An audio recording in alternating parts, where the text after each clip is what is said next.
Bendito sea el Señor. Muy buenas noches. Dios los bendiga en gran manera. Es un placer nuevamente estar con ustedes en esta noche, luego de el tiempo bendecido para mi vida, también el día de ayer, junto con los hermanos que me acompañaron. Hoy tengo el privilegio de que dos niñas me acompañen, que es mi hija y mi sobrina. Así que gracias al Señor que podemos también compartir este tiempo. Y nuevamente gracias, Iglesia, pastores, por recibirnos y poder ser parte también de lo que Dios está haciendo en este lugar, porque Dios está obrando en este lugar. Y Dios está haciendo su obra seguramente en el tiempo oportuno, conforme a su gracia y su propósito. Él está haciendo su obra. Y como dice una canción, aunque no estoy viendo, Dios está obrando. Amén. Así que veo ahí un matrimonio de Aristóbulo del Valle, así que a Roque, Amalia, su pequeña, grande ya. Así que qué lindo verlos, sé que andan por acá, viviendo por esta zona, así que qué grato verlos. La verdad es que es una alegría encontrarnos para adorar juntos al Señor, ¿no? Para buscar de su presencia y de su palabra. Bendito Dios. Usted sabe que servir al Señor es un gran honor, es un gran privilegio, pero también es una gran tarea, es un desafío continuo para el hombre, la mujer que se determina a servir al Señor de todo corazón y con toda su vida. En el caso mío ya llevo algunos años sirviendo en el ministerio, pero no siempre fui cristiano, no siempre tuve todas las cosas que un cristiano conoce desde cuna. Yo no vengo de cuna cristiana, mi familia en realidad fue completamente diferente al cristianismo, o a la Biblia, o a las iglesias. Es más, yo tendría que sincerarme y decirles que vengo de una familia ocultista. Mis padres, mis abuelos, toda mi familia era de una rama del ocultismo, manejaba la brujería, la hechicería, el espiritismo brasilero y un montón de cosas dentro del vínculo familiar. Era común todas estas cosas, era común ver un montón de rituales, era común ver tal vez inclusive trabajos, pactos, un montón de cosas que era moneda corriente para nuestra casa, para nuestra vida. Es más, nos criamos ahí con mis hermanos y vengo de una familia de esas características. Mis padres se separaron cuando yo tenía 11 años, pero también mi papá en su momento fue un hombre muy alcohólico y él era policía. Y yo entiendo que Dios elige a sus hijos y, como dice la palabra, somos elegidos antes de la fundación del mundo. ¿Cuántos dicen amén a eso? ¿Sí? Antes de que Dios creara todas las cosas, ya pensó en usted. Qué bendición, ya pensó en mí. No merecíamos nada, como decía el pastor hace un momento, nada, pero su gracia ha sido tan abundante para con nosotros. Y la verdad es que cuando miro mi historia y veo mi vida, no puedo dejar de reconocer la bondad del Señor. Cuando mi mamá estaba, por supuesto, esto que le cuento me contó después mi mamá, porque cuando esto sucedió, yo estaba en el vientre de mi madre. Ella estaba embarazada de mí de 7 meses y mi padre llegó a mi casa alcoholizado. Y como era policía, siempre golpeaba a mi madre. Mis hermanos mayores, cada vez que llegaban en esas condiciones, se escondían bajo la cama, detrás de algún mueble, porque él era muy violento. Y hoy yo miro a mi papá hoy un peticito, parece que se achicó y quedó viejito, y 80 y pico de años, y pensar que tal vez en un momento vos lo ves así, parece indefenso, pero en su historia hay momentos duros, en su historia hay tiempos de violencia, hay tiempos de mucha ira y momentos tristes. Pero cuando llega a mi casa en ese momento, él entra en ese estado de ebriedad, enojado, vaya a saber por qué, y comienza a gritar, mis hermanos se esconden, y comienza a golpearle a mi mamá de 7 meses de embarazo. En un momento de furia toma el arma reglamentaria de la policía y le coloca sobre el vientre, la panza, recuerda, yo estaba ahí adentro, y él disparó 3 veces y el arma no explotó. Disparó una, no explotó. Disparó otra, no explotó. Disparó otra y no explotó. Y bueno, del enojo dejó de hacerlo. Cuando yo me entero de eso años después, en mi juventud, y ya siguiendo los caminos del Señor, porque fui el primero en mi casa en conocer al Señor, yo entendí que Dios tenía un plan conmigo.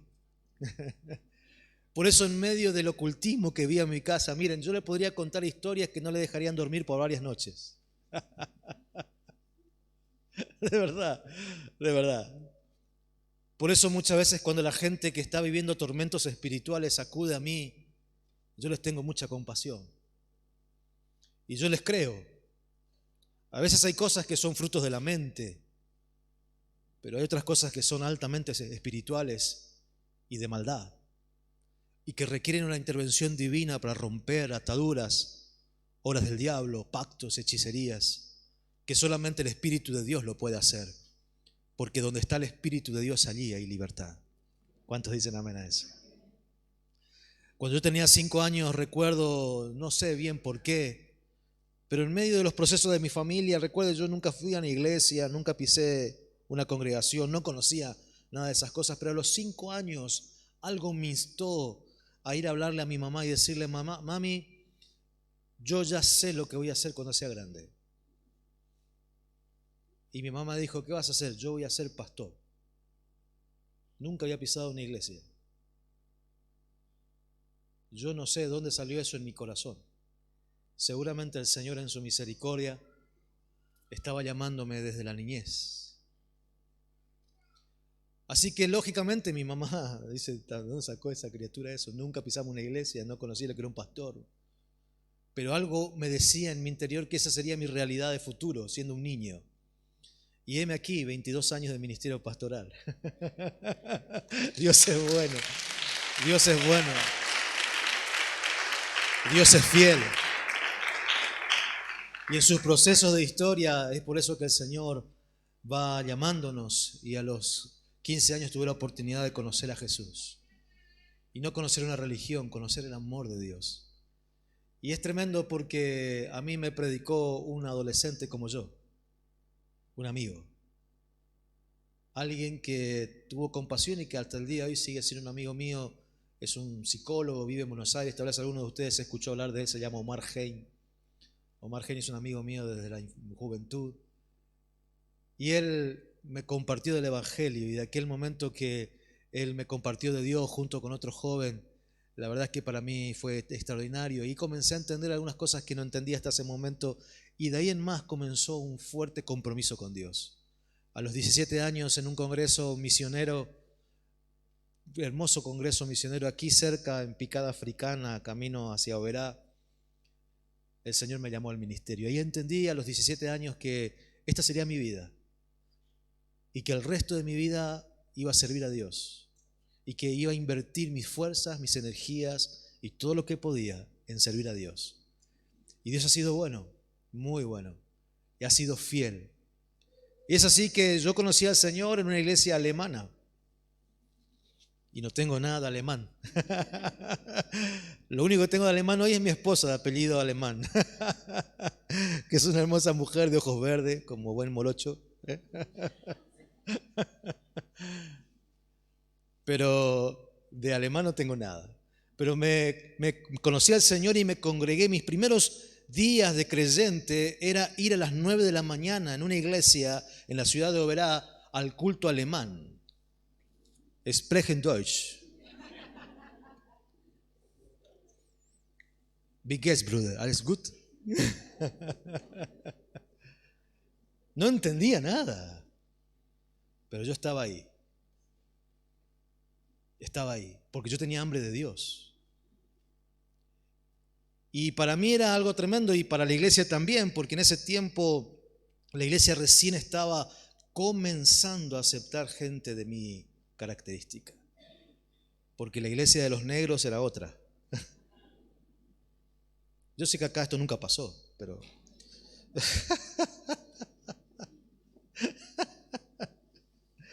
pero donde yo vengo sí pasó.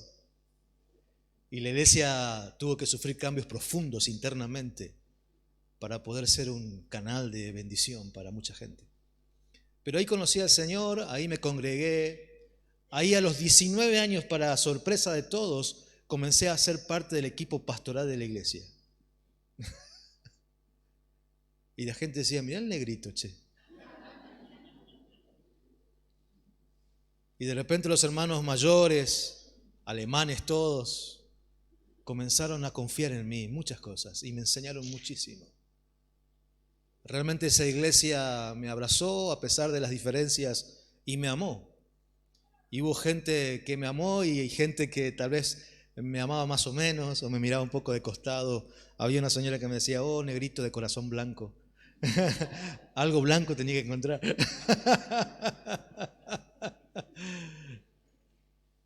Pero conocí al Señor y conocí gente realmente preciosa y me fortalecí en la relación con gente de fe, adultos que me cobijaron, que me enseñaron a administrar, me enseñaron la ofrenda, me enseñaron a orar, me enseñaron la palabra, formaron mi vida. Luego la iglesia me envió al instituto bíblico porque entendía el llamado que tenía y la verdad es que ha sido precioso para mí. Y familias preciosas han bendecido mi vida desde la juventud.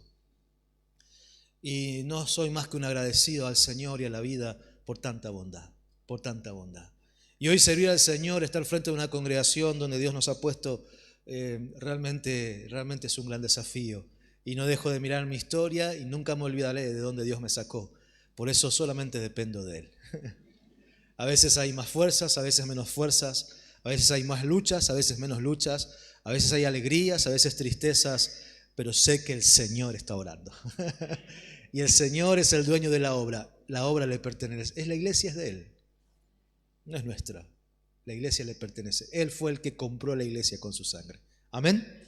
Así que si usted está aquí, usted es un bendecido, usted es un privilegiado. La iglesia puede tener características, puede un montón de cosas, necesita cambiar seguramente como toda congregación, porque donde hay gente hay imperfección. La iglesia sería perfecta, ¿saben qué? Sin gente.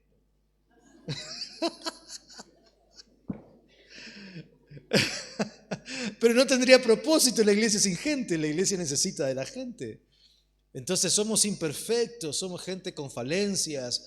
Por eso la Biblia claramente dice que el amor cubrirá multitud de pecados. Por eso la Biblia dice claramente, el apóstol Pablo le habla a los Gálatas y les dice, soportaos unos a otros.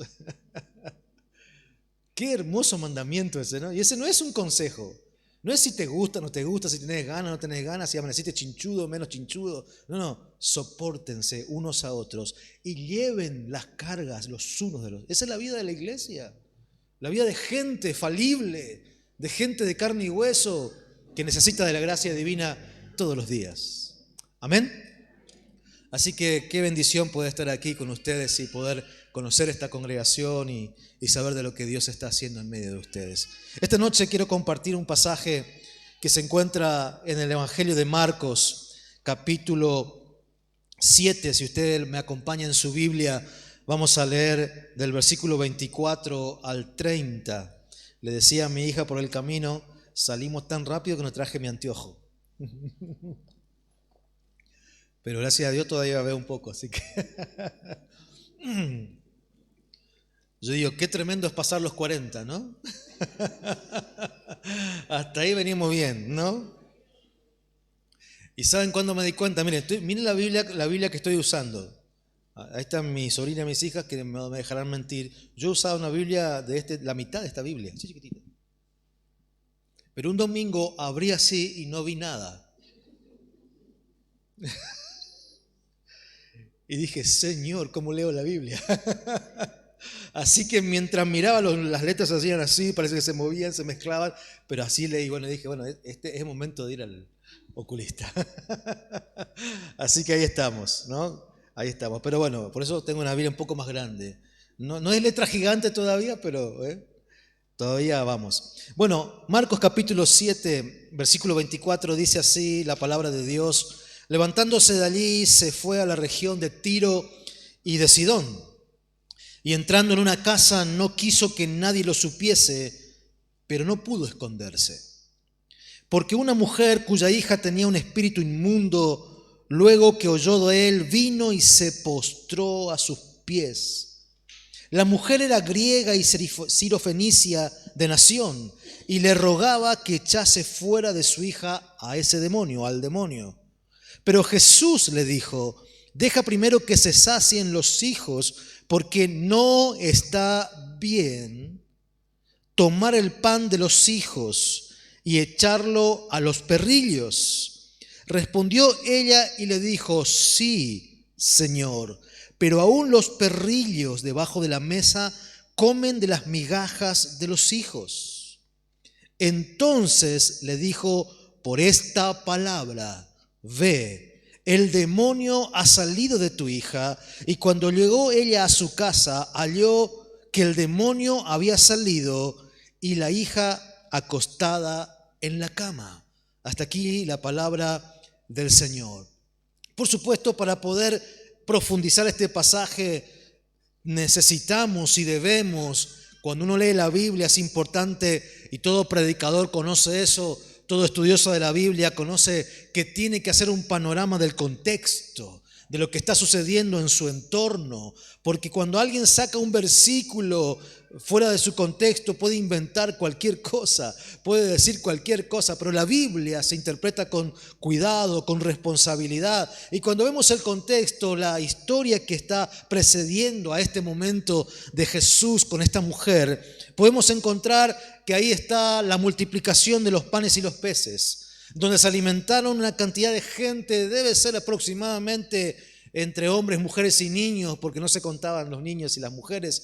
Dice la palabra que solamente los varones, pero haga un cálculo masivo, cerca de 20.000 personas se habrán alimentado aquel día.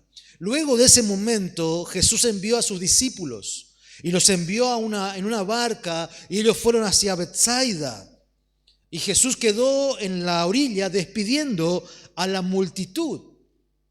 Y los discípulos se van en la barca, y ustedes conocerán un poco la historia, si no miren el contexto, y estará ahí Jesús orando, estando en oración, y él, mientras está orando con su Padre en la noche, él levanta la mirada y en medio de la madrugada ve a los discípulos que están remando y todavía no llegan a destino, y están ahí a la alta hora de la noche luchando contra el viento que era contrario, contra las olas que se levantaban. Y de repente en ese momento Jesús deja de estar en ese momento de oración profundo con el Padre y decide ir hacia sus discípulos caminando sobre el mar.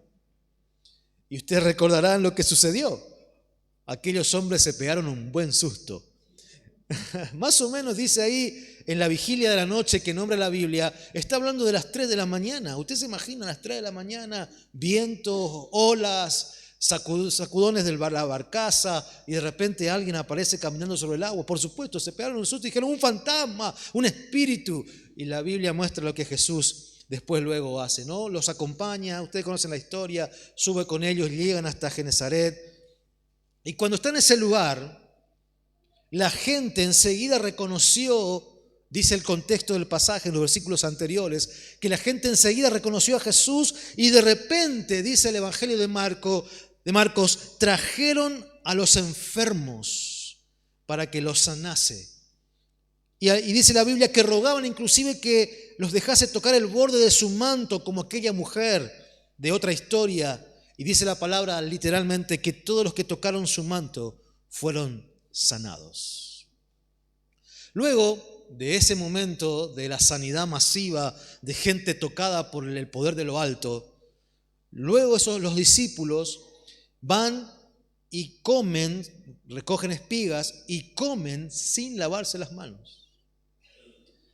Y de repente todo el grupo religioso de la época se enoja con los discípulos, reclaman a Jesús y le dicen: ¿por qué tus discípulos rompen la tradición de los ancianos? Porque ellos habían establecido, no dentro de la ley mosaica, sino la tradición de los ancianos, es decir, mandamientos humanos, cosas de la locura de ellos, de las ideas humanas establecidas que tenían, porque ellos para comer pasaban por una ceremonia de varios momentos de lavado de manos. Y lógicamente cuando los discípulos comieron sin hacer todos esos pasos ceremoniales, era considerado algo totalmente indigno. ¿Cómo puede ser que coman así? Rompiendo, fíjense lo que dicen, rompiendo la tradición de los ancianos, no la Biblia, no el mandato de Dios, la tradición de los hombres. Y Jesús les observa, y ahí encontramos cuando Él le dice: ya habló de ustedes el profeta Isaías, le dice al contexto religioso de la época: este pueblo de labios me honra, pero su corazón está lejos de mí. Porque no están entendiendo, porque después Jesús tiene que explicarle también a sus discípulos que lo que contamina al hombre no es lo que entra, sino lo que sale. Porque del corazón sale todo tipo de maldad. Y del corazón, de la abundancia del corazón, ¿qué dice la Biblia? Habla tu Facebook,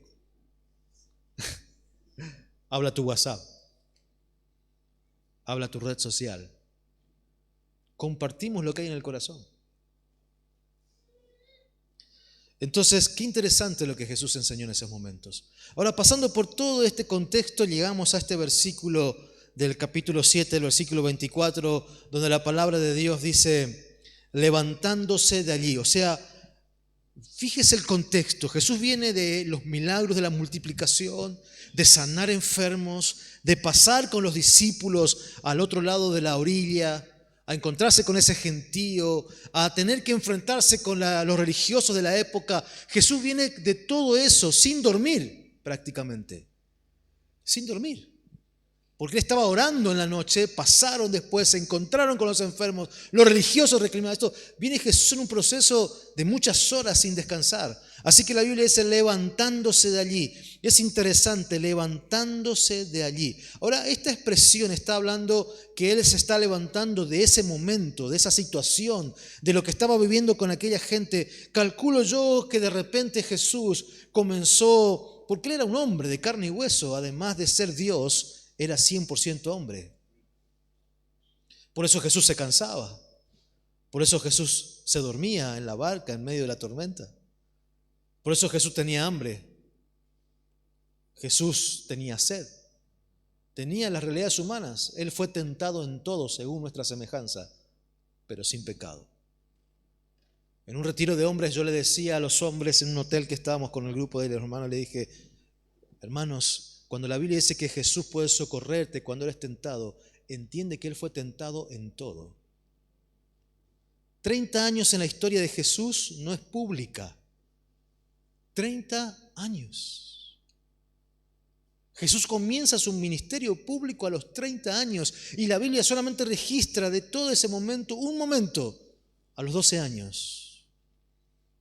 ¿Qué hizo Jesús durante esos 30 años? Escuchen, jóvenes. Obedeció a sus padres. Honró a papá y mamá terrenal. Porque la palabra dice que después de aquella escena que él se alejó de sus padres y la mamá se asustó donde estaba y todo, dice, y él estaba sujeto a ellos. Respetó a sus padres terrenales siendo Dios. Siendo Dios. ¿Pero dónde estuvo Jesús? Bueno, Jesús trabajó en la carpintería. Jesús trabajaba con José haciendo muebles, haciendo sillas, mesas, trabajando para la comunidad de Nazaret. José era un carpintero conocido como los carpinteros de cada ciudad, de cada pueblo. Y ahí estaba José y estaba Jesús porque él era el primogénito, porque María tuvo más hijos. La Biblia habla de hermanas y hermanos de Jesús. Es más, Santiago, el autor del libro de Santiago, Jacobo, era medio hermano de Jesús, es decir, era hijo de José y María. El autor del libro cortito de Judas era otro medio hermano de Jesús. Entonces, estaba la familia, él era el primogénito y la historia dice, según la tradición histórica, que José murió muy temprano. Y probablemente Jesús entre los 20, 25 años tuvo que hacerse cargo de la carpintería familiar para sustentar a la familia. Así que Jesús tenía manos rudas. ¿Pero usted cree que no habrá alguna chica por ahí de Nazaret que no habrá puesto los ojos en Jesús? Pastor, ¿no está diciendo una herejía? No, porque Él fue tentado en todo, pero sin pecado. Así que seguramente alguna vecina, alguna chica bonita del barrio, dijo, el carpintero está lindo. Por eso Él puede comprender tus luchas. Él era humano. Y aquí se levanta de esa situación, tal vez cansado. tal vez agotado, porque escuche lo que voy a decir, hermanos, porque él toma una decisión. Dice la Biblia que se levantó de ese lugar y decidió irse a la región de Tiro y de Sidón. Probablemente, escuche lo que voy a decir, probablemente Jesús se cansó que la gente lo viera como un milagrero.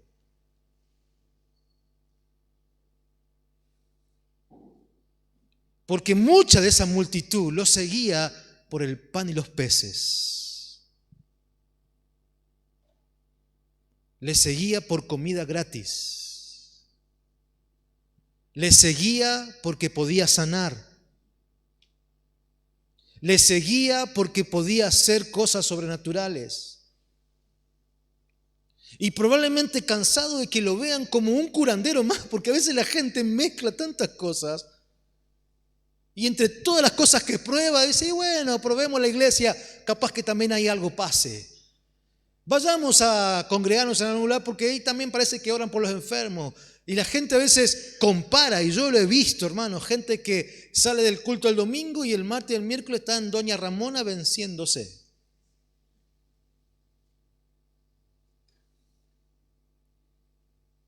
Increíble.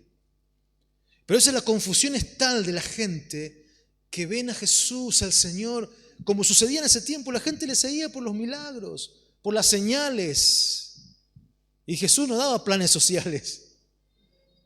Pero la gente estaba ahí buscando lo fácil. Ahora, parece ser que Jesús decide irse a esa tierra de Tiro y Sidón. Y es interesante porque dice el pasaje, presta atención, dice, entra en una casa y no quiso que nadie lo supiese. ¿Usted se da cuenta de lo que está leyendo? Jesús dice, voy a meterme en una casa y no quiero que nadie sepa dónde estoy. Probablemente le dijo a los discípulos, muchachos, no le cuenten a nadie dónde estoy, porque la gente lo reconocía y donde se enteraba que estaba Jesús, las multitudes venían. Y traían los enfermos, los endemoniados, los oprimidos, los cargados, los que estaban en lucha. Todo venía, es el milagrero, es el que anda haciendo milagros. Vayamos donde está Él. Probablemente hará un milagro. ¿Se acuerdan que hasta Herodes le decía, haz un milagro para mí? Cuando lo tenía ya ahí en el proceso de la crucifixión. ¿No? Como el truco de magia. Vos sos el mago, haceme un truquito. Sacame el conejo de la galera para ver. Yo quiero ver lo que hace. Bueno, mucha gente veía a Jesús así. Por eso Jesús le preguntó a los discípulos, ¿qué dice la gente de mí? ¿Quién cree la gente que soy yo? Y bueno, los discípulos, algunos dicen que eres Elías, otros Jeremías, otros dicen que eres Juan el Bautista que volvió a vivir. Y después Jesús hace una pregunta más minuciosa. ¿Y ustedes? Porque está la opinión de la gente, dice Jesús, pero quiero saber la opinión de mis discípulos. Porque la opinión de la multitud es vaga, pero ¿cuál es la opinión de mis discípulos? Es como que hoy el Señor dijera, ¿qué dice Alem de mí, iglesia? ¿Qué cree Alem de mí?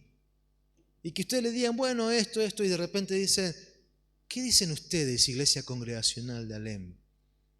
De mí.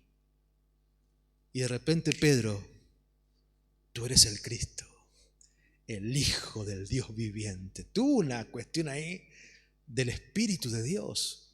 No te reveló carne ni sangre esto, Pedro. Lo que estaba diciendo Pedro era una verdad bíblica fundamental. Cristo, el Hijo del Dios viviente. Ahora, qué tremendo, hermanos, porque Jesús se esconde en esa casa probablemente para descansar, probablemente para dejar que los que anden buscándolo no lo encuentren. Y es interesante porque tal vez Él dio esa orden de que nadie lo supiese. Pero el pasaje dice, pero no pudo esconderse, no pudo esconderse. Ahora, yo me hice una pregunta frente a esto, ¿Dios puede esconderse? Qué interesante pregunta, ¿no? ¿Se acuerdan que la Biblia dice, buscad a Dios mientras pueda ser hallado? Parece ser que hay momentos donde no se lo halla. Ahora, algunos historiadores, mientras leía algunas cosas sobre este pasaje, dice que probablemente entre el versículo 24 y 25 hay un lapso de tiempo de 1 o 10 días. Eso da la probabilidad de que en esos días, sea 1, 4, 5 o 10, no lo sabemos con exactitud, la gente no sabía dónde estaba Jesús. Probablemente la gente decía, ¿y el milagrero dónde está? Sí, el que multiplica panes, ¿dónde se encuentra? Vos sabés que necesito un milagro. ¿Dónde anda ese Jesús de Nazaret? Nadie lo sabe. Pero la Biblia nos muestra que una mujer cuya hija tenía un espíritu inmundo, dice la palabra de Dios, esta mujer oyó de él. ¿Qué oyó de Jesús? ¿Qué creen ustedes que ella oyó de Jesús? El que sana. Mujer, allá en aquel lugar hay un hombre que sana a los enfermos. Hay alguien que hace milagros. Así que nuevamente esta mujer está con la información de que hay un milagrero en la comarca.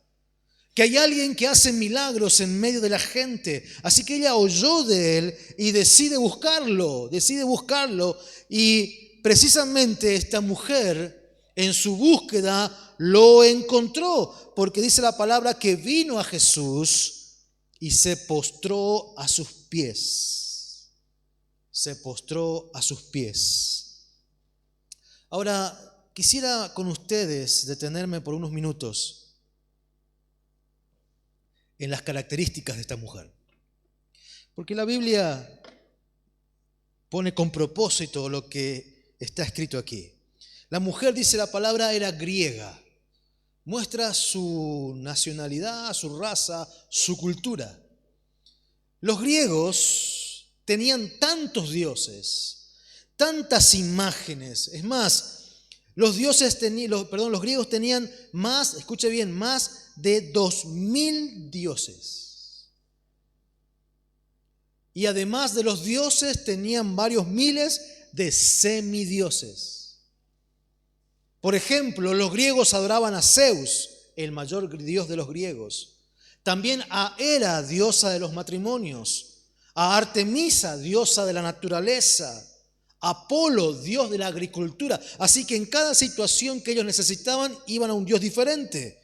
Atenea era diosa de la industria, de las artes, de la sabiduría. Así que cuando alguien practicaba algún tipo de arte, se encomendaba a esta diosa. Cuando alguien trabajaba en la industria, se encomendaba a esta diosa. Cuando alguien cultivaba la tierra, iba a Apolo a pedir su bendición. También estaba Hades, dios de los muertos. Entonces la gente, cuando tenía un ser querido, acudía a este dios para encontrar algún tipo de paz por el duelo, por la pérdida. Estaba Afrodita, diosa del amor, del erotismo. Así que cuando la gente necesitaba ayuda en su vida amorosa, recurría a esta diosa, a Afrodita. Poseidón era el dios del mar y tantos más eran parte de la creencia griega, de los griegos. Y si usted toma un ejemplo de ya la época de la iglesia establecida, el apóstol Pablo predicando como misionero en toda la zona de Europa conocida en aquella época, dice la palabra que el apóstol Pablo llegó hasta Atenas, Grecia. Y dice la Biblia que él llegó y recorrió aquel lugar y se sorprendió porque había altares. Estos están hechos de los apóstoles, altares por todos lados, y fue una oportunidad grandiosa porque los griegos son filósofos, quieren siempre tener conocimiento y escuchar de nuevos conocimientos, y de repente Pablo tuvo la oportunidad de predicar en el Areópago, en el lugar donde se reunía la gente para escuchar nuevos conocimientos, donde los filósofos exponían sus filosofías, donde la gente exponía sus conceptos, sus ideas, y ahí está Pablo en el lugar y los griegos escuchando. Y de repente él dice: griegos, he visto que sois muy religiosos, porque caminando por aquí he visto sus altares y hasta vi un altar que dice al Dios no conocido. Eso quiere decir, los griegos decían: no sea que se nos pase un Dios, que no sabemos que existe, pero por la duda le hacemos un altar. Y él le dice, de ese Dios que ustedes no conocen, yo vengo a hablarles en este día. Y les predicó el evangelio de Jesucristo. Y después que escuchó que Jesús resucitó de los muertos, dije, no, otro día te escucharemos, palabrero, eso de resurrección de los muertos. No va con nosotros, eso va contra la razón. Entonces dice la palabra de Dios que algunos creyeron, inclusive el que cuidaba el areópago. Pero es una realidad de la cultura griega. Ahora, esta mujer, además de griega, dice la palabra que era sirofenicia, o sea, tenía ramas de Siria. Los sirios, entre sus altares, estaba el dios Sol, la diosa Luna, y los sirios creían en más de 600 dioses, pero además era fenicia, es decir, cananea. Tenía una mezcla esta mujer. Y como era cananea, creía en Astarte, diosa de la fecundidad, en Baal, dios de la lluvia y la guerra, y tantos más. En otras palabras, para sincerarnos así entre nosotros, hermanos, esta mujer tenía la idolatría hasta los huesos. Tenía un nivel de creencia terrible de ídolos. Tenía dioses para hacer dulce. Si prendía velas en cada uno de los altares, tenía un presupuesto en velas que, Dios mío. Pero imagínense esta mujer idólatra, con creencias totalmente equivocadas. Y esta mujer encuentra a Jesús, encuentra al milagrero, encuentra al que estaba sanando y trayendo libertad, y dice, le rogaba a Jesús que echase fuera al demonio que atormentaba a su hija. Esta mujer cargada de idolatría, de creencias equivocadas, viene a rogarle por un milagro a Jesús. Ahora esto me hace ver que parece que sus muchos dioses no podían liberar a su hija.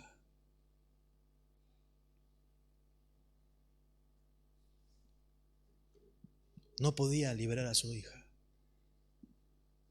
Estos días en mi barrio una familia me llamó y me dijo, ¿podría usted venir a mi casa? Son vecinos de mi barrio. Y me acerqué y me abrieron su corazón del tormento que están viviendo en su casa. Dice, pastor, se prenden las luces solas. Estamos a veces almorzando y la canilla se abre sola. Estamos a veces ahí en la sala y en la ducha del baño la ducha está abierta y nadie está dentro. El nene pequeño de unos 8 años dice, a la noche se presenta una niña con ojos negros parado a mi cama. Yo tuve compasión de ellos. Y si no le contamos, porque a algunos le contamos a alguna gente, ustedes están locos. Y yo les dije, yo quiero preguntarles algo. ¿A dónde fueron a buscar ayuda ustedes? Fuimos al curandero tal, a la hechicera tal. Después nos dieron el número de otro fulano por allá. Así está la gente. Y le dije, si ustedes se acercan a Dios no es de la misma manera. Jesús no es un milagrero más. Jesús, le dije a esta familia, no es el curandero del barrio. No. Yo estoy seguro que Jesús les puede dar libertad. Estoy seguro que ustedes pueden volver a dormir en paz en la noche. Estoy seguro que puede desaparecer toda opresión diabólica que hay en este lugar. Pero Jesús no es un milagrero como el curandero del barrio. Ustedes necesitan conocer al Jesús de la Biblia. Y tienen que arrepentirse de sus malos caminos y volverse de todo corazón a Jesús para que Él realmente perdone sus pecados y transforme sus vidas, porque Jesús no es un milagrero más. Esta mujer fue a Jesús porque escuchó que era el milagrero del barrio. Y la respuesta de Jesús es extraordinaria. Jesús no le hizo el milagro al momento. No. En otras oportunidades hubieron enfermos ciegos que se acercaron a Jesús y Jesús le dice, ¿qué quieres que haga por ti? Que recobre la vista, recóbrala.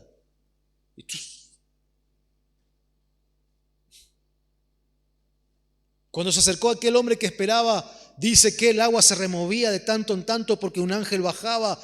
38 años enfermos, el agua, el estanque de Bethesda tenía una cantidad, una multitud de enfermos esperando porque había una idea de una creencia popular de que de tanto en tanto el dios Esculapio, personificado en un ángel, movía el agua.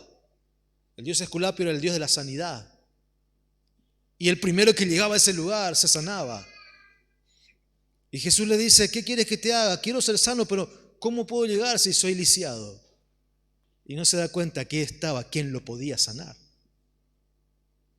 Y Jesús a veces sanó así a alguien, porque como Bartimeo, Jesús, hijo de David, ten misericordia de mí, recobra la vista. Y aquí el pedido de la mujer no es atendido rápidamente, no. Jesús le dice a esta mujer, deja primero que se sacien los hijos. Qué interesante. Porque no está bien tomar el pan de los hijos y dárselo a los perrillos. Interesante, ¿no? Jesús entendía que Él vino a los suyos, es decir, Jesús vino al pueblo de Israel. Por eso cuando le mandó a predicar a los discípulos, Él les dijo que prediquen al pueblo de Israel. Porque era necesario que la buena noticia del Evangelio sea predicado a Israel, al pueblo de Dios, que necesitaba escuchar de su Mesías. Pero lo suyo vino y los suyos no le recibieron. Así que Jesús está diciendo, es necesario que la casa de Israel sea la que reciba el pan. Y la mujer, por eso le dice en el versículo, deja primero que se sacien los hijos, porque no está bien tomar el pan de los hijos y echarlo a los perrillos. Aquí está hablando... Fíjese usted que la palabra diminutiva, perrillo, no es perro, porque los perros estarán fuera, dice Apocalipsis. No. Está hablando del animal doméstico que comía en la casa de sus amos. O sea, la está comprando con un animal. Y está haciendo esto porque en realidad lo que Jesús está viendo en ella es, mujer, tú vienes a mí porque necesitas un milagro. Tú no vienes a mí porque quieres tener una relación personal conmigo. Tú quieres un milagro, pero no quieres tener un compromiso conmigo. Porque Jesús conoce el corazón. Y tú tienes el anhelo de que yo haga un milagro sobre la vida de tu hija. Pero no quieres abandonar tu idolatría. Tú quieres que te haga el milagro y saldrás de aquí y seguirás adorando a tus dioses. Y seguirás prendiendo velas a todos tus santos y a todas tus creencias. Y seguirás recorriendo aquellos lugares de ocultismo porque está en tu ser. No quieres abandonar tus malos caminos. Y la mujer le dice, fíjese la expresión, porque dice, sí, sí. O sea, lo que estás diciendo, Jesús, es verdad. Esa es mi realidad. No voy a negarte que esta es mi vida. No voy a negarte que soy una mujer idólatra. No puedo esconderlo delante de ti. Evidentemente, como dijo la mujer samaritana, parece que tú eres profeta. Porque están hablando del pozo, de la adoración, de aquí a allá. Y Jesús, mientras habla con esta mujer, le dice, ve a buscar a tu marido. Ah, no tengo marido. Ciertamente has dicho con verdad, porque 5 maridos has tenido. ¡Epa! Y el que tienes ahora tampoco es tu marido. Eres una mujer de vida ligera.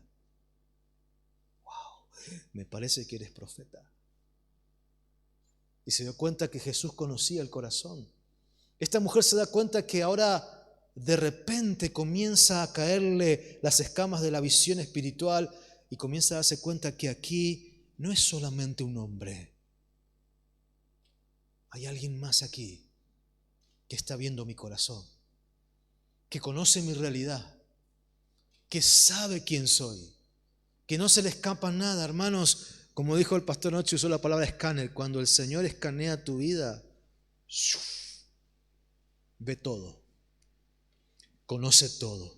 Es más, es tan profundo su conocimiento sobrenatural que antes que la palabra esté en tu lengua, Él ya lo sabe, dijo el salmista en el Salmo 139. Eso se llama omnisciencia. Jesús tenía omnisciencia, conocía todas las cosas. Pero esa mujer dice, sí, es verdad, Jesús, yo soy una mujer idólatra. Es verdad que ando en malos caminos, mis creencias pueden ser cualquier cosa, pero aún los perrillos que tú dices en la casa de sus amos, cuando cae alguna migaja, comen de la migaja del pan de los hijos. Y Jesús le dice así, por esta palabra. Es interesante, por esta palabra. Porque Jesús le recrimina, tú vienes a mí porque quieres un milagro, no porque yo sea el Señor. Vienes a mí porque quieres descanso para tu hija. Por eso vienes a mí, recurres a mí por una necesidad. Pero tú eres una persona que no quieres abandonar tus malos caminos. Pero la mujer reconoce que delante de ella hay alguien mucho más grande que sus dioses. Es tan grande que esta mujer se da cuenta que una migaja de este Señor, una migaja de este pan, puede sanar a mi hija. ¡Wow! Yo soy el pan de vida. El que come de mí será saciado y nunca más tendrá hambre. Eso dijo Jesús. Y esa mujer comienza a tener un poco de luz espiritual, una migaja de ti, Jesús.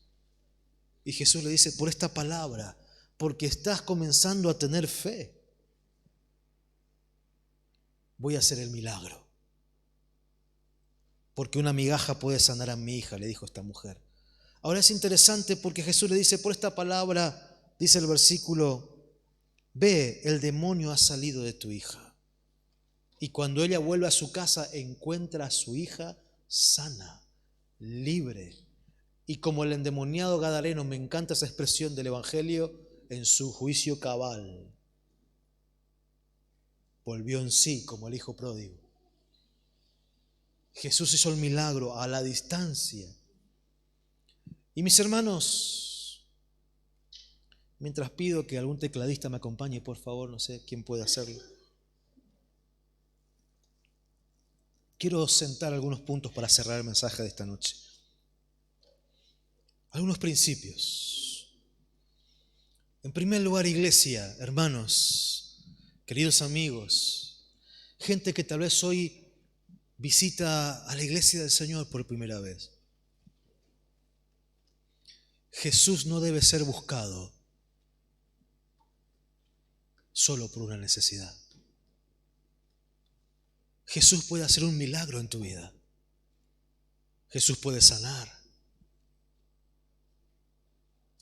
El Señor en su bondad me ha permitido ver muchos milagros en mi ministerio. Y tengo muchos testimonios de gente que ha recorrido kilómetros para ir a vernos. Porque hemos orado por muchos enfermos y se han sanado instantáneamente. En nuestros cultos hemos visto milagros extraordinarios. Pero tristemente como pastor, porque he recorrido muchos lugares haciendo cultos de milagros.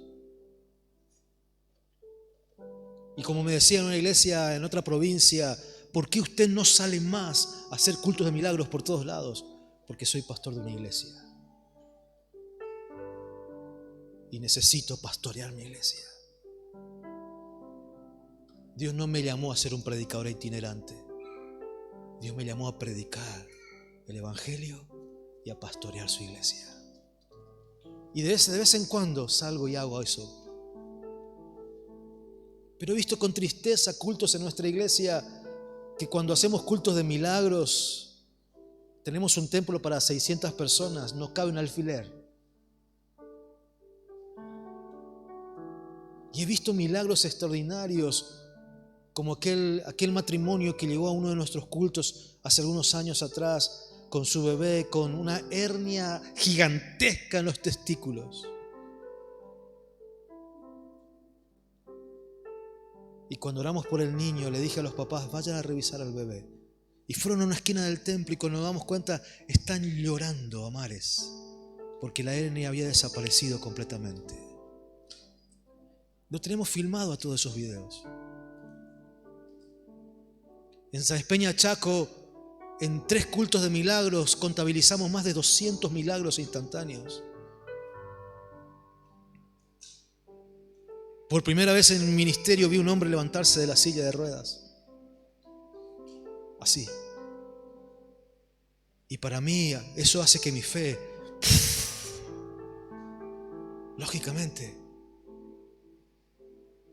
Pero he visto con tristeza que mucha gente recibe milagros, pero no está en los caminos del Señor. ¿Y sabe que hace un tiempo atrás un hermano de la iglesia me decía, pastor, no escondas lo que Dios te dio? Porque me entristeció tanto, porque la gente me llamaba y parecía el milagrero del barrio. Y me sentí el curandero. Y dije, no oraré más por los enfermos. Tristemente había un hombre que fui a caminar por un barrio pobre de nuestra ciudad, y un día así casi de lluvia llego a su casa caminando y el hombre tenía un cuello ortopédico, no se podía mover, y le dije, Señor, usted necesita de Dios, yo le invito a la reunión esta noche, Dios puede obrar en su vida. Dice, no puedo ir al culto, pastor, porque no tengo zapatos. Esa noche le regalé mis zapatos y volví a mi casa caminando descalzo. El hombre llegó al culto con los zapatos puestos y salió del culto con el cuello ortopédico en la mano. Yo me gocé. Nunca más lo volví a ver en el culto. Este matrimonio del bebé nunca más lo volví a ver. Y a veces me encuentro en la ciudad con ellos y me miran avergonzados y se van para otro lado. Porque los pueblos son pequeños. Y te duele en el alma ver lo que Dios puede hacer en la vida de alguien. Pero que la gente se acerque a Jesús solo por su necesidad. Como el plan social, ¿viste? Como el milagrito rápido, recibo, me voy y me olvido de Dios. Sigo mi vida. Y cuando leo este pasaje, le digo, Jesús, no soy como tú, pero tal vez entiendo un poquito tu corazón de querer esconderte de la gente. Porque es muy triste, Señor, que te busquen por lo que le puedes dar, no por lo que tú eres. Así que, hermanos, no busques al Señor por la bendición que te puede dar. No busques al Señor porque Él puede hacer un milagro en tu vida, aunque lo necesites. No. Busca al Señor para tener una relación personal con Él. Búscalo para conocerlo. Búscalo para tener una profunda comunión con Jesucristo. Conocer al Dios de la Biblia, al Dios de la palabra. Sigo creyendo en los milagros, sin lugar a dudas. Y a veces hasta por WhatsApp oro por enfermos. Estos días atrás una hermana, su nena entró en un cuadro complicado y se moría. Estaba en terapia intensiva, entubada. Y la hermana perdió un hijo de 8 años hace 5 años atrás. Su hija alejada del Señor. Y la mujer entró en quebranto, pastor, mi hija se está muriendo. Así que agarré y dice, hermana, haré una oración. Y cuando entres a terapia y hazle escuchar la oración a tu hija. Sí, pastor. Oré con todo mi corazón porque amamos a esa señora. El domingo pasado la hija vino a dar testimonio, sana completamente. Completamente. Los médicos no entienden, ella no entiende. Ella misma dijo, Dios me sacó de la muerte. Yo tuve una experiencia con la muerte, dijo esta joven. Hemos visto la gloria de Dios. Pero le dije a esta joven, hija, si el Señor ha sido tan bueno contigo, si ha tenido tanta misericordia y te devolvió la vida, dándote oportunidad para seguir sobre esta tierra, búscale de todo corazón. Conságrate, por favor. No te alejes del Señor. Porque tristemente lo he visto con mis ojos de a millares. Mucha gente alejándose de Dios. Es muy triste eso. Como pastor duele el alma. De verdad, duele el alma. No busques al Señor por el milagro que te puede dar. No. Búscalo porque Él es el Señor. ¿Cuántos dicen amén? No lo busques por sus bendiciones. Busca al Dios de la bendición, no a las bendiciones que te puede dar. Descansa en Él, comprométete en Él. Así que lo primero que quiero decirte es, busquemos al Señor de todo corazón. Otro punto es pensar que si una migaja de Jesús puede hacer tanto, ¿cuánto puede hacer si tú abrazas el pan entero? Si te abrazas a Jesús, si te dejas ministrar por Él, cuántas cosas poderosas el Señor podrá hacer de verdad. Si una migaja puede echar fuera un demonio, una migaja puede más que cualquier Dios, que cualquier ídolo, que cualquier creencia popular. Necesitamos entender la grandeza de Dios, el poder de Dios. Escuche, aquella mujer se llevó un milagro, pero Jesús nunca le habló de salvación. A la mujer del flujo de sangre que tocó el borde de su manto, me maravilla porque es extraordinaria esa historia. Esa mujer se metió en la multitud. La Biblia en Levítico dice que toda mujer que tenía flujo de sangre era impura, era inmunda, y todo lo que tocaba se volvía inmundo. Así que aquella mujer se disfrazó y se metió y habrá tocado a mucha gente. Así que ¿a cuántos ritualmente hizo inmundos? Pero cuando toca a Jesús no lo hace inmundo, porque ella tocó la pureza en persona. Ella tocó la santidad en persona, y el poder de Jesús la tocó. Y ella después lo expresa, porque Jesús dice, poder de mí salió. Todos te tocan, Jesús. No, pero alguien me tocó de manera diferente, con fe. Y la mujer se da cuenta y le cuenta la verdad de Jesús. Escuche la expresión de Jesús, le dice así, hija. Qué palabra más maravillosa, hija. Hija. ¿Cuántas veces me encontré en campamentos de jóvenes a chicos o chicas decirle hijo y largarse en llanto? Dice, no tengo padres. Y que alguien me diga hijo es dulce a mis oídos. Jesús le dice, hija, escucha bien, tu fe no te ha sanado, te ha salvado. Ve y sé sana de tu azote. Así que Jesús a la mujer del manto le habló de salvación. Es decir, aquella mujer no solamente recibió un milagro, recibió el mayor de los milagros, el milagro de milagros, la salvación de su vida, el perdón de sus pecados. El transformarse en un hijo de Dios, en una hija de Dios. Hija, que Dios te diga hijo, que Dios te diga hija, es extraordinario. Es maravilloso. Aquella mujer se llevó un milagro, pero no el perdón de sus pecados.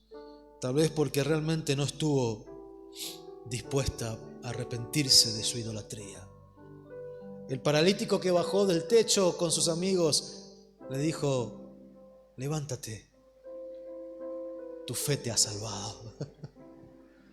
Se fue con su camilla caminando, pero también fue salvo. Y todo dice, ¿quién puede perdonar pecados si no solo Dios? Está diciendo herejías. Para que sepan que el Hijo del Hombre tiene autoridad para perdonar pecados, también le dijo, toma tu cabilla, levántate y anda. Jesús perdonó la vida de aquel hombre. Así que mi hermano, mi hermana, y si hay alguien aquí, como decía el pastor al principio, si no tiene a Jesús, no te vayas de este lugar. Si no tienes seguridad de vida eterna, no te vayas de este lugar. Esta mujer no recibió salvación, recibió un milagro, pero tal vez esta noche, más que un milagro físico, un milagro económico, un milagro emocional, un milagro familiar, necesites el milagro de la salvación de tu alma. Porque es el mayor de los milagros, hermano. ¿Saben por qué? Porque Lázaro resucitó de entre los muertos, pero después murió nuevamente. Alguien puede ser sano hoy y mañana enfermarse de nuevo.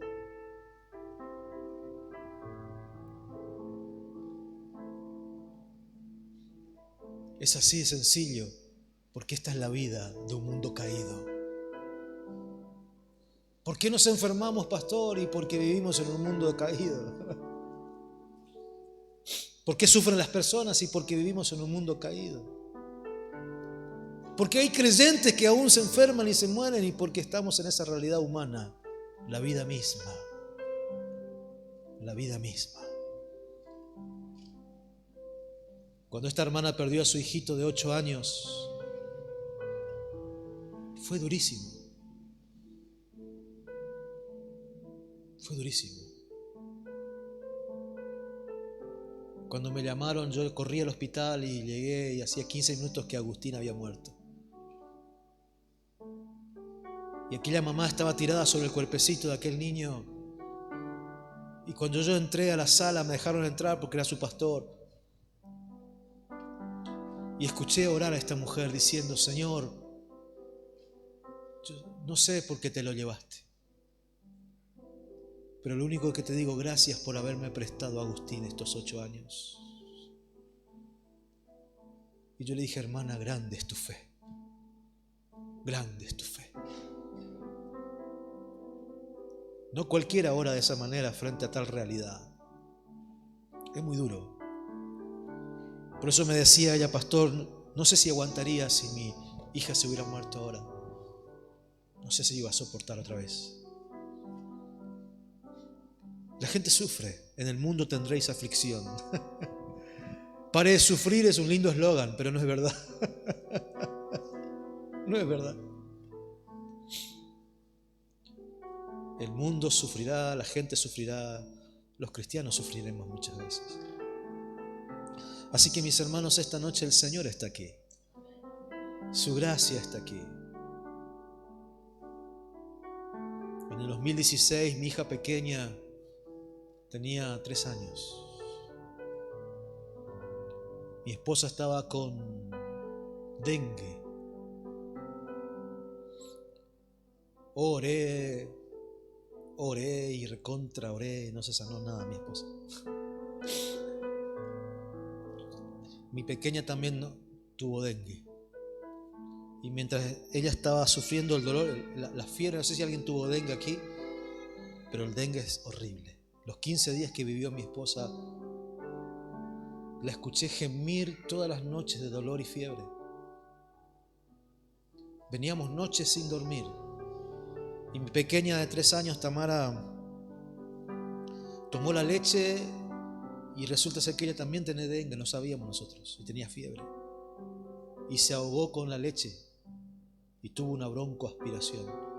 En esa siesta yo estaba tan cansado porque hacía varios días que no dormíamos de la situación que estamos viviendo como familia, que me dormí. Y cuando me desperté fue el grito de mi esposa que la nena se había ahogado. Y cuando la levanto, corro y la levanto y estaba ya morada. No respiraba. Así que la tomé como pude. Había una hermana de la iglesia que estaba en casa en ese momento. Mi esposa no podía ni moverse de la fiebre, del dolor. Tomé el auto y corrí al hospital. Rogaba que no haya ni un auto por el camino. Llego al hospital, entro a urgencia, todos corren, agarran a mi pequeña, la toman, la llevan allá, le ponen respirador, le golpean los cachetes así, y le pegan así, le pegaban. Y le gritaban, Tamara, Tamara, y mi hija no reaccionaba. 10 minutos estuvo sin respirar. Y yo mientras veía esa escena solo dije, Dios, devuélveme a mi hija. Y cuando dije eso, la escuché llorar. 3 días Tamara no habló. ¿Qué sé yo qué pasó? 3 días no habló. Los médicos me dijeron, papá, hay que llevarle sí o sí al neurólogo. Hay que hacerle estudios porque por tantos minutos sin respirar probablemente haya fuertes secuelas neurológicas.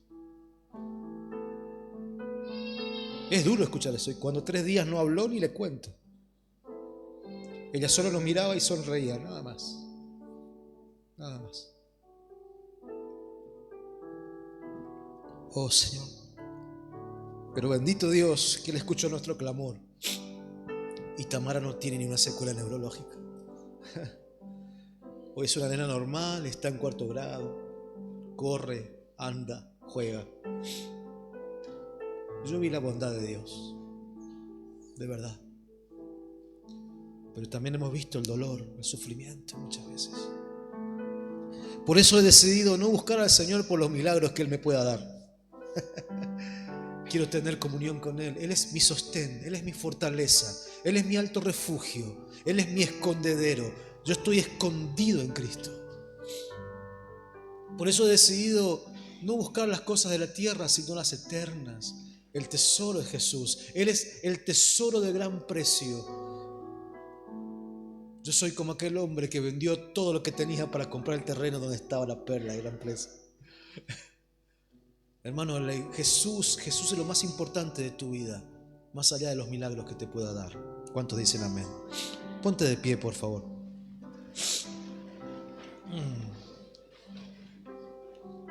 Bendito eres, Señor.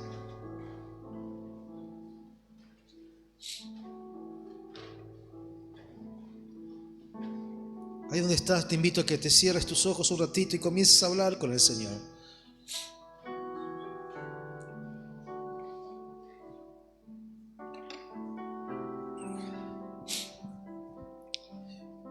Y si tal vez en tu corazón solamente fue este tiempo buscar milagros y bendiciones, dile, Señor, yo no quiero ser así.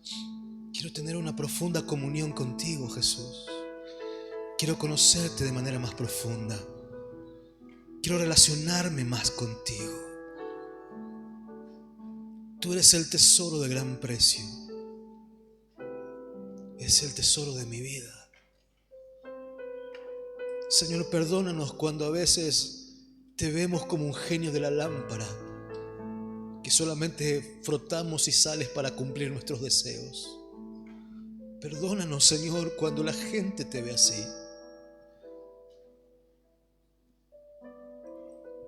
Perdónanos, Señor. Perdónanos, Señor, si estamos persiguiendo bendiciones en vez de buscar tu rostro. En vez de postrarnos ante ti, rendirte nuestra vida y hacerte nuestro Señor. Y ahí mientras estás en oración, si hay alguien en este lugar que necesita entregar su vida a Jesús, que entiende que necesita rendirse a Cristo, que necesita arrepentirse de sus pecados y volverse al Señor, que necesita pedirle perdón al Señor y decirle, Señor, yo te necesito. Y mientras estás ahí con los ojos cerrados, si quieres entregarle tu vida a Jesús, ahí donde estás, haz una oración conmigo. Hoy escuchábamos, el pastor decía, el que cree en su corazón y el que confiesa con su boca, ese será salvo, porque cerca de ti está la palabra. Y hoy, si estás aquí, es porque cerca de ti está el Señor para brindarte su gracia, para perdón, para libertad. Así que si hoy quieres entregarle tu vida a Jesús, dile en tu lugar ahí, en una oración profunda de tu corazón, dile, Jesús, yo te necesito. Reconozco mis maldades. Reconozco que he vivido una vida lejos de ti. Reconozco que, Señor, solamente he hecho mi vida como quise. Pero hoy vengo a ti. Yo creo en mi corazón que tú eres el Hijo de Dios. Creo que moriste en la cruz por mis pecados. Creo que resucitaste al tercer día y creo que volverás a buscarnos. Hoy me arrepiento de mis pecados y te pido que me perdones. Perdóname, Señor. Perdóname por vivir una vida lejos de ti. Me arrepiento de eso y me vuelvo a ti de todo corazón. Te acepto, te recibo como mi Señor, como mi Salvador. Escribe mi nombre en el libro de la vida. Y lléname de tu Santo Espíritu para vivir una vida de paz. Y mientras estamos en oración,